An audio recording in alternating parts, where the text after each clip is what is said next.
Hello,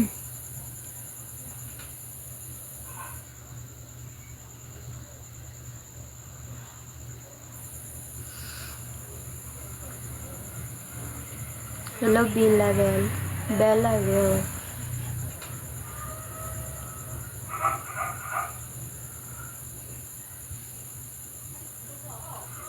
Apa salah ya?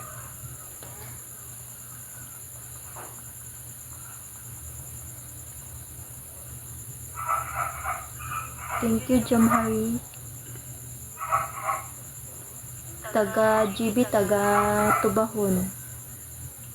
Taga Lagindingan, bitaw.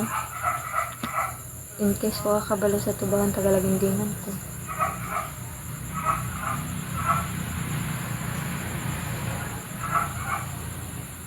Ay, thank you sa nag-follow. How can I move on? No, hindi ako taga Bacolod, taga Lagindingan.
Wait, thank you sa nag-send.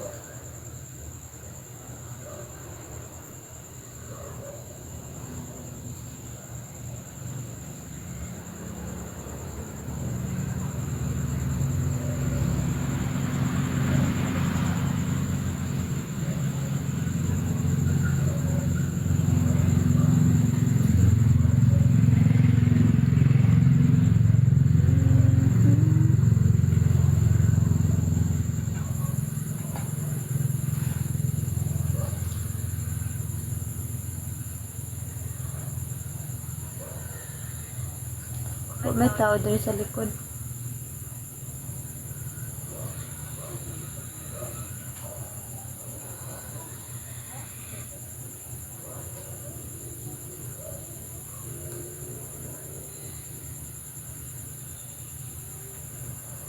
May tao sa likod. Wala po. Hello, Neta. Pin busy. Thank you sa nag-follow. Hello, Ryan.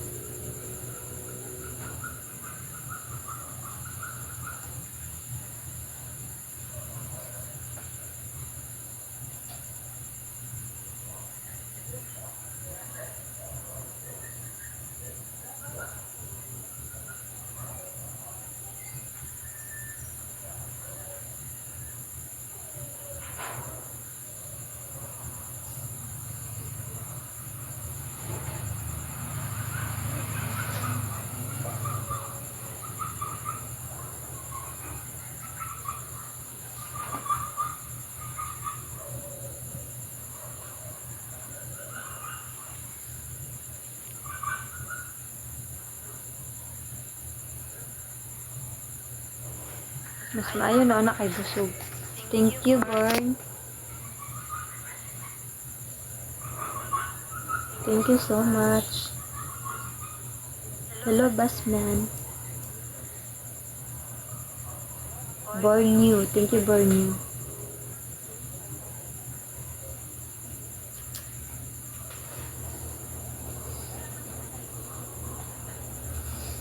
Hello, Joshua Katubig. Thank you, Borneo. Thank you so much. Hello, Jimboy.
you.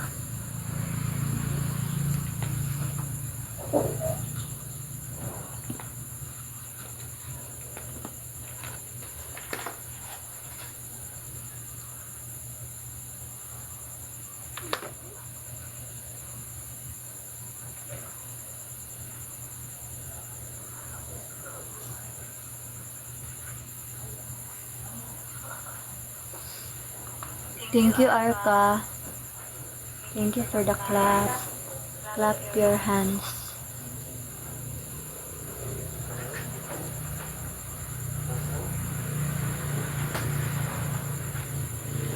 Daghan. Pedas magitur malog lah. Ya bau. Buntung ngak. Daghan na plastic lang. Plastic rin pang buwan. Dengan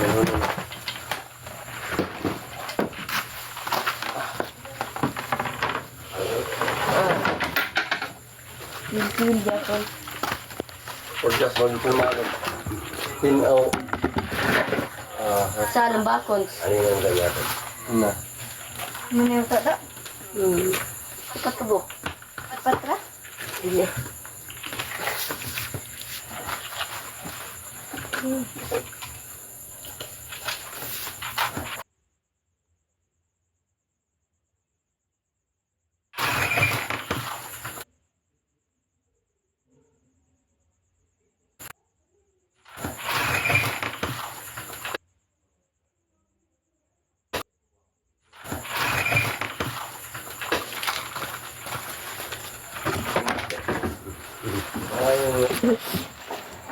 Luto na ni mo pa? Dito lang naman ko to. Nabis iwan. Tunggu. Wala, naging pita kita gatuhod. Nakitong ispat hihinig eh. Hinig. Nabis lang yung berdo. Apa dyan?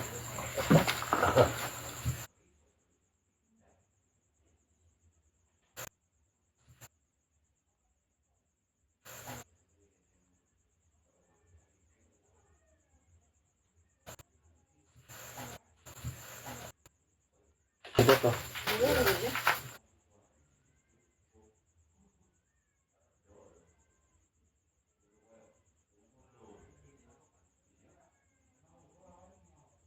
Ito to. Ito to.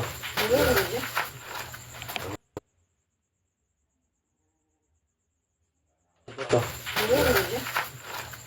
Ito to. Ito to.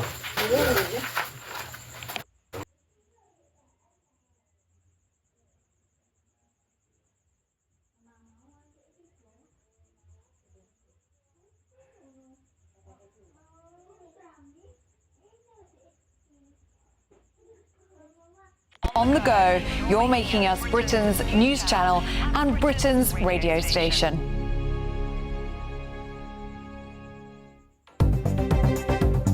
Good afternoon. This is the latest AI travel news from gbnews.com. There is a collision on the M5 northbound between junctions 8 and 7 in Worcester, causing slow traffic. The M40 northbound between junctions 15 and 16 in Warwick is affected by a reported collision. In Scotland, the M8 eastbound between junctions 24 and 23 at Dumbreck has lane restrictions causing queues. Across Wales, the M4 westbound from J48 Hendy to J49 Pont Abraham is congested with possible delays. And on the trains, Avanti West Coast services are delayed between Crewe and Stafford. For more travel news, go to gbnews.com.